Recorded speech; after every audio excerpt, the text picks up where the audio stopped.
va passer à ton avis tranché, mon Jonathan. Vas-y. T'es prêt ou pas? Jingle, Jonathan McCardy. Si t'as envie d'être défensif, d'avoir une équipe de petites garces qui met des pains, assume et fais-le à fond.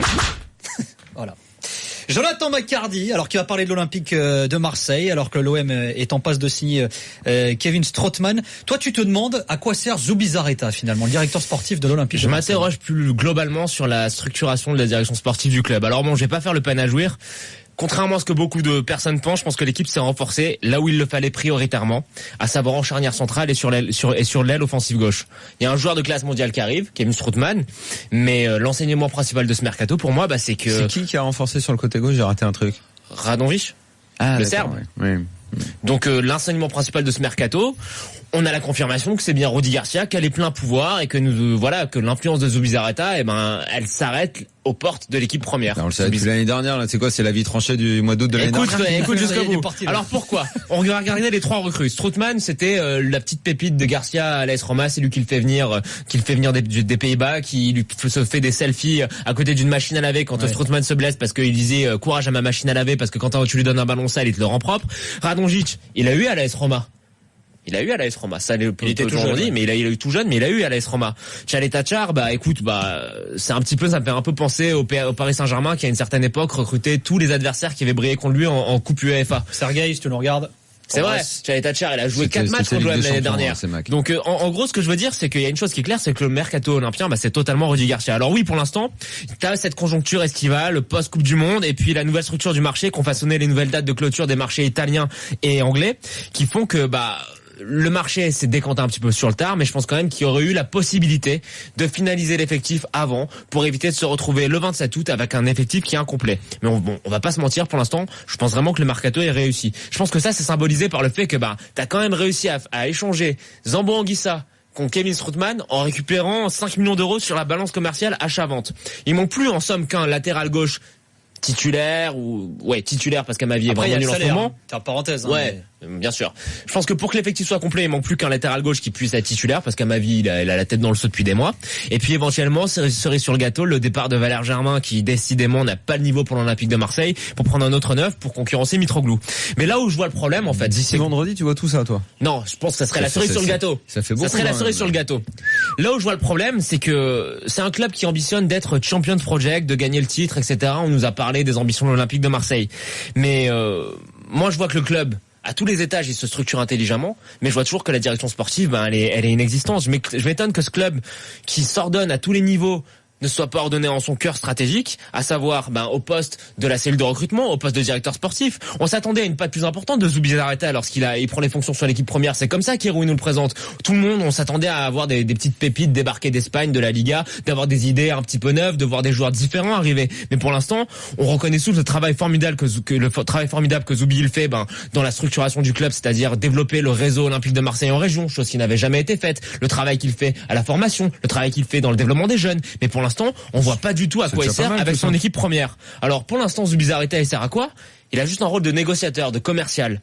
Et là où je veux en venir, en fait, c'est que, en cette semaine de rentrée diplomatique, j'aimerais citer Alexis de Tocqueville, qui dans le despotisme démocratique dit une chose assez importante. Il écrivait que la concentration des pouvoirs croît non seulement en proportion de l'égalité, mais surtout en raison de l'ignorance. Et je pense que la direction de l'Olympique de Marseille, pour l'instant, elle est en pleine ignorance des risques auxquels il s'expose. Pourquoi? Je pense qu'on est en droit d'imaginer que quand tu es dans un club qui souhaite se structurer, tu confies pas le pouvoir le plus important, c'est-à-dire le pouvoir de structuration de l'équipe première à un seul homme. Pourquoi? Parce que surtout à cet homme qui occupe une fonction qui par définition va être éphémère. Il occupe la fonction d'entraîneur, il va pas être là, il entame déjà sa 3e année. Non. C'est l'entraîneur qui aura duré le plus longtemps avec Roland Courbis et Didier Deschamps. Exactement. C'est l'entraîneur qui aura passé le plus de temps à l'Olympique de Marseille avec Didier Deschamps et Roland Courbis. Mais il y a une dichotomie entre la logique de construction sportive sur le moyen terme et la logique court-termiste à laquelle répond un entraîneur. Donc je veux pas faire l'oiseau de mauvais augure, mais le risque auquel s'expose l'Olympique de Marseille, et à mon sens Jacques-Henri Hérault est dans l'ignorance de ce risque-là, c'est du risque du après moi, le déluge. Après Rudy Garcia, le déluge. Donc je suis un petit peu déçu, je dois le dire, de la manière dont l'été s'est passé pour l'OM, pas en termes de recrues, mais en termes de construction institutionnelle de ce club-là. Ta qui à mon réponse, sens est un petit peu Daniel, courte. dans quelques instants. On vous attend au 32-16 également pour réagir à l'avis tranché de Jonathan McCarty. Daniel, ton avis sur l'avis tranché également de Jonathan, déçu visiblement par le mode de fonctionnement, la direction et notamment en termes de recrutement de l'Olympique de Marseille. Il a pas tort. On sait que effectivement Garcia n'a que faire de ce que lui propose Zubizarreta. Que donc il bosse plutôt sur d'autres dossiers et plutôt bien. Donc finalement il ne sert pas à rien Zubizarreta, puisque toi-même tu as souligné tous les dossiers qu'il menait à bien. Après c'est vrai que sur les joueurs clairement Garcia gère tout, on le disait l'année dernière, c'est confirmé. S'il y a moyen que ça passe par ses propres agents, c'est souvent le cas. Il a pour lui le fait Garcia d'avoir fait une bonne saison l'année dernière, finale d'Europa League et en championnat, avoir, on va dire, réveillé le Vélodrome et avoir décroché une place au classement qui n'est pas déshonorante, dans le sens où les équipes qui étaient classées devant devaient l'être, on va dire, objectivement. Donc fort de cette saison, oui, il s'est trouvé renforcé dans ses positions, dans son mode de fonctionnement aussi, que tu as le droit et peut-être raison de critiquer. Maintenant, il fait pas complètement ce qu'il veut, parce qu'au niveau de l'oseille, l'OM est géré. Jacques-Henri, héros, je pense qu'il laissera pas, on va dire, Garcia partir dans un délire, genre filez-moi 2 joueurs et envoyez valser 5 millions qu'on n'a pas.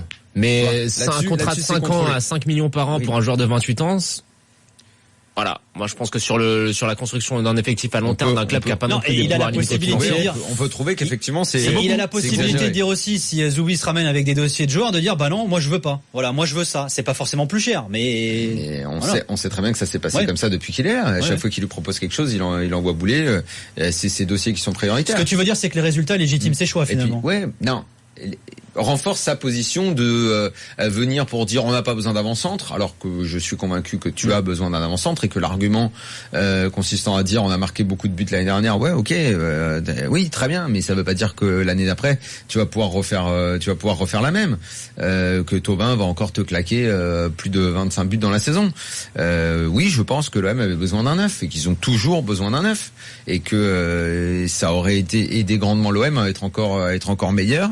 Besoin. Et vu que eux ils jouent pour être sur le podium et qu'il y a baston puisqu'il n'y a que 2 places avec Lyon et Monaco, avec un avant-centre, je pense que l'OM d'un coup s'affichait clairement plus fort que les deux rivaux, en tout cas sur le papier. Donc ils l'ont pas. Il a réussi à bricoler la venue de Strootman et à convaincre les dirigeants de mettre de l'oseille dessus. C'est une super recrue. Ouais, y a pas de souci là-dessus. Là-dessus, on est d'accord.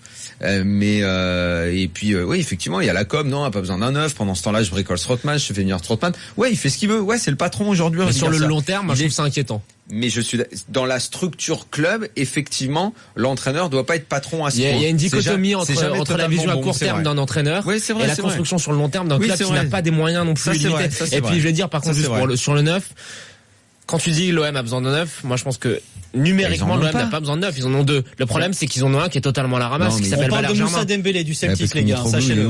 Je pense que Mitroglou, c'est une blague ou quoi? Il mettra sa douzaine de buts cette saison. Mais tu vas pas continuer à penser que Mitroglou est un bon avant-centre. Je pense que Mitroglou mettra sa douzaine de buts cette saison. Je veux dire, il a pas joué. C'est marrant. Et pourquoi il joue pas d'après vous? Vous prenez l'œuf et la poule. Mais moi je comprends pas, il a marqué en prépa. S'il joue pas, pourquoi il joue? C'est car l'entraîneur gagne pas sa place. Daniel, mais vous rêvez, c'est jamais par hasard qu'un mec joue pas, vous allez pas défendre un mec qui met pas de but parce qu'il joue pas. Il a marqué en prépa. Pourquoi il joue pas? Ça c'est incompréhensible, je comprends pas.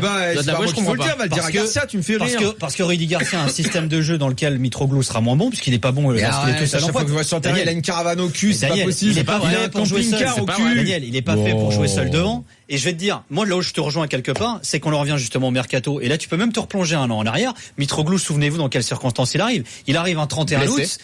15 millions d'euros pour la moitié des droits. Il va traîner l'excuse combien de temps là les gars là? De quoi? Non mais c'est pas ça l'excuse, c'est pas ce que je veux dire. C'est pour moi un mec qui arrive de prépa ou pas? Daniel, tu comprends pas ce que je veux dire. Écoute, il s'est préparé. Daniel, il est pas titulaire. Daniel, pourquoi c'est Germain qui est fantomatique qui joue? Daniel, quand je te dis qu'il arrive le 31 août, je te parle pas de sa prépa. Je te parle du fait que pour moi un mec qui arrive le 31 août, alors que c'est pas le premier choix. C'est passé ça. Mais Daniel, je suis en train. Cette année, je te dis. Laisse-moi terminer. Un mec qui arrive le 31 août à l'heure à laquelle il signe, c'est pas le premier choix, pas aux conditions auxquelles il est arrivé. C'est ça que je suis en train de t'expliquer. Pour moi aujourd'hui, Mitroglou joue pas à l'OM non plus.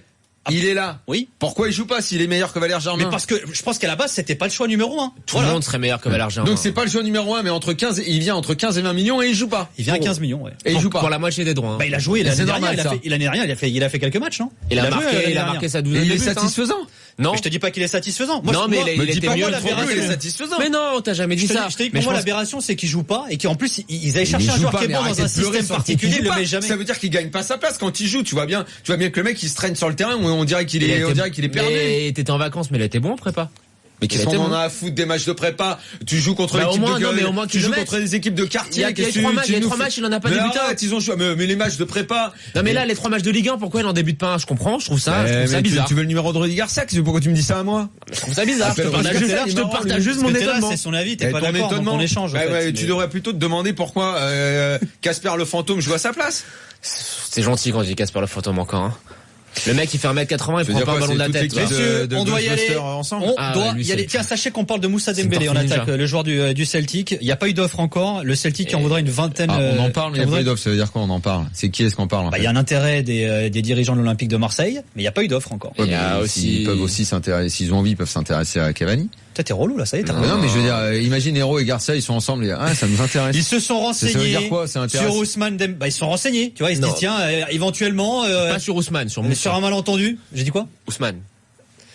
Ouais, c'est Moussa, pas Ousmane. Ça. Et puis sur le jeune de la Celtic. Juve aussi, là. Qui... Bah, s'ils veulent, ils peuvent être intéressés par Messi aussi. Ouais, ou pas Ousmane. Ouais, mais ça veut dire quoi, être intéressé? On s'en fout. On vous attend au Tu peux- 32-16. Bah non, mais ils se l'acheter, renseignent, tu peux putain. pas Ah l'acheter. non, mais s'ils se renseignent, c'est qu'ils sont Non, mais intéressés. Donc ils Jonathan cherchent un attaquant quelque part. Jonathan, demain, il y a une fille magnifique. J'en là, étais qui peut sûr. être Je le intéressée. savais. Je le savais. Ça veut pas dire qu'il y aura un contrat. Mais À t'es tout con, de c'est elle qui suite sera pour la intéressée. suite de l'after avec Jonathan Maccardy.